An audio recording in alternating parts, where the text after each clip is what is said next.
La consumación de la independencia se da en el año de 1821 con la entrada del ejército trigarante. Posteriormente, ya como México independiente, tenemos al primer imperio, que es el imperio de Agustín de Iturbide. A partir de los tratados de Córdoba de 1821 y posteriormente el plan de Casamata y la instauración de la República Federal en 1823, Agustín de Iturbide fue un emperador y él fue el primer gobernante de México independiente. Ahora te voy a mostrar las características de México independiente en la siguiente diapositiva. Acompáñame, por favor. Recuerden que el primer imperio pertenece a Agustín de Iturbide y es conocido como el primer imperio mexicano. Quiero que vean la imagen de todo el territorio que abarcaba el primer imperio. Abarcaba la parte de Estados Unidos y hasta Centroamérica. Posteriormente estos territorios se perdieron, pero más adelante hablaremos de ese tema. Como habíamos hablado anteriormente, el primer imperio perteneció a Agustín de Iturbide. Ahora, las propuestas y luchas de federalistas y centralistas, donde en 1824 se estableció una república con 3 poderes. Los 3 poderes fueron los siguientes: ejecutivo, que pertenecen al presidente; legislativo, al pueblo, a la Cámara de Diputados y Senadores; y por último al judicial, que pertenece a la Suprema Corte de Justicia. El primer presidente, ya como México, como república, es Guadalupe Victoria, que dura entre el año de 1824 a 1829. Aquí podemos observar una imagen de Guadalupe Victoria. Y Nicolás Bravo como vicepresidente. Los principales problemas que tuvo México independiente fueron los siguientes. El ejército y el clero seguían conservando principalmente sus privilegios. También hubo una crisis económica debido a la falta de técnicas de trabajo y a la gran cantidad de tierras en manos muertas. La minería, recuerden, los españoles dedicaron la mayor parte de su tiempo a explotar las tierras por parte de la minería, extrayendo principalmente oro y plata. Cuando ellos se retiraron, estas quedan abandonadas. Y el comercio se ve afectado por la ausencia de un mercado integrado, por la producción de tipo consultivo, el escaso poder adquisitivo de la población. Y por último, en la parte norte y en la parte sur hubo un despoblamiento, que lo que más adelante provocó que esos territorios los perdiera México. La crisis entre federalistas y centralistas. Quiero que observen muy bien el mapa. ¿Qué características tiene el centralismo y el federalismo? Pues el centralismo se refiere a que todo el poder tiene que estar concentrado en un solo punto, y el federalismo le da autonomía a cada uno de los estados que pertenecen a este territorio mexicano. Durante muchos años los centralistas y federalistas estuvieron en constante lucha, y esto provocó que México no tuviera ningún respaldo político y no se pusieran de acuerdo para poder formar una nueva república ya constituida y ya organizada. Ahora vamos a ver a un personaje muy controversial de la historia de México, Antonio López de Santana. Pero es importante analizar cómo Antonio López de Santana llegó a la presidencia. No solamente fueron cosas malas. Vamos a ver.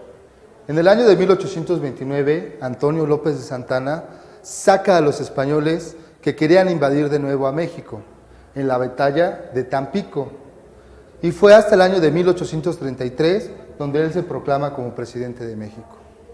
Gracias a esta batalla, Antonio López de Santana se genera un gran prestigio y es así como llega a la presidencia. Quiero que me sigas acompañando en esta materia de historia de México. Ahora vamos a ver el tema de conflictos internacionales en la primera mitad del siglo XIX. La famosa Guerra de los Pasteles.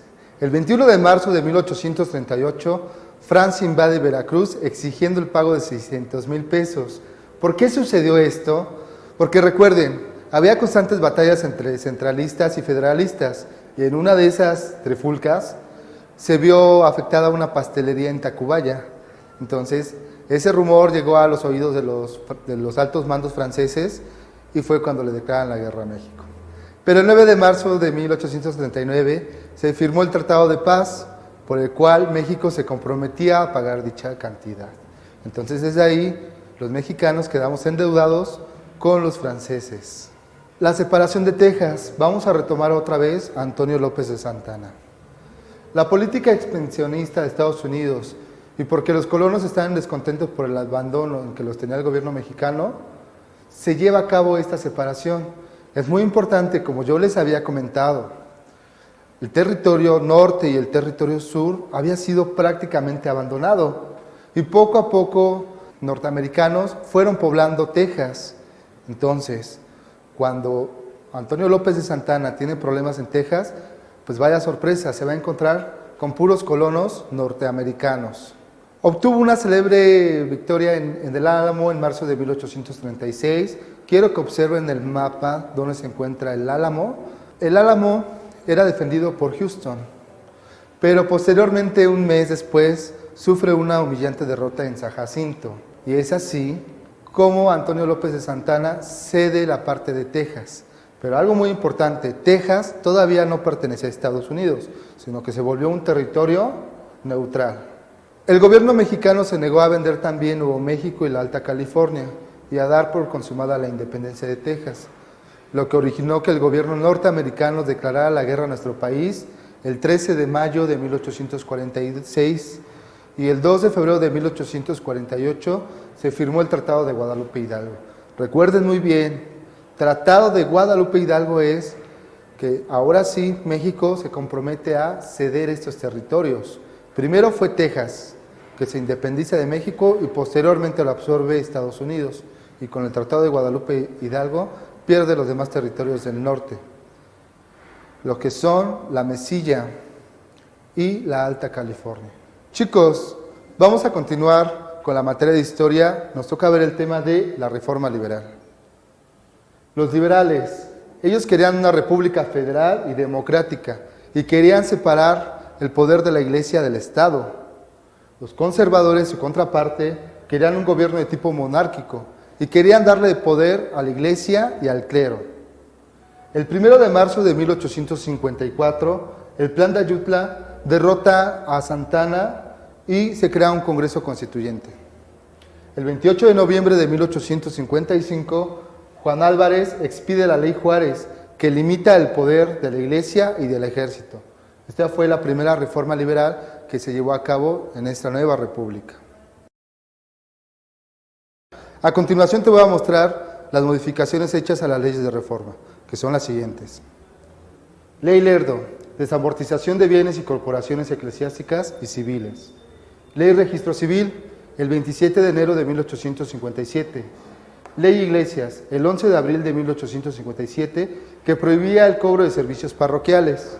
Ley La Fragua, el 20 de diciembre de 1855, que permitió la libertad de prensa. Recuerda, estas leyes son muy importantes porque fueron promovidas por el Partido Liberal. Constituciones de México. Quedando como presidente Comonfort y Benito Juárez como presidente de la Suprema Corte de Justicia, el 17 de diciembre Félix Ulloa proclama el Plan de Tacubaya, que existía la anulación de la Constitución de 1857 implementada por los liberales, pero Benito Juárez la rechazó, dando inicio a la Guerra de Reforma. Las leyes de reforma constituyen principalmente las siguientes leyes, las cuales son la Ley de Nacionalización de Bienes y Corporaciones Civiles y Eclesiásticas, Ley del Registro Civil, Ley del Matrimonio Civil, Ley sobre la Libertad de Cultos, y la Guerra de Reforma terminó con el triunfo de los liberales. A continuación te voy a mostrar el tema de la Segunda Intervención Francesa y la restauración de la República. La suspensión de pago a los gobiernos de España, Francia e Inglaterra por parte de Juárez provocó que estos países invadieran el puerto de Veracruz, pero se firmó el Tratado de la Soledad para no invadir México. Pero lamentablemente Francia no firmó este tratado y le declara la guerra a México. El 5 de mayo de 1862, los franceses fueron derrotados en Puebla. Aquí aparece un personaje muy importante de nuestra historia. Porfirio Díaz, como militar, encabeza uno de los batallones que iban al frente, junto con el general Zaragoza. Juárez establece un gobierno provisional porque los franceses vuelven a entrar a la Ciudad de México. Juárez se lleva la Constitución al estado de San Luis Potosí y huye hacia el norte a pedir ayuda a los norteamericanos. El ejército republicano derrota a las fuerzas conservadoras y Miramón, Mejía y Maximiliano son fusilados en el Cerro de las Campanas. Algo muy importante es que realmente Maximiliano sí se quedó aquí en México a gobernar y es considerado como el segundo emperador de México. Quiero que me digan ustedes, ¿cuál es el primer emperador? Muy bien, Iturbide. Su gobierno de Maximiliano dura del año de 1864 a 1867. Vamos a seguir viendo el tema ahora del porfiriato.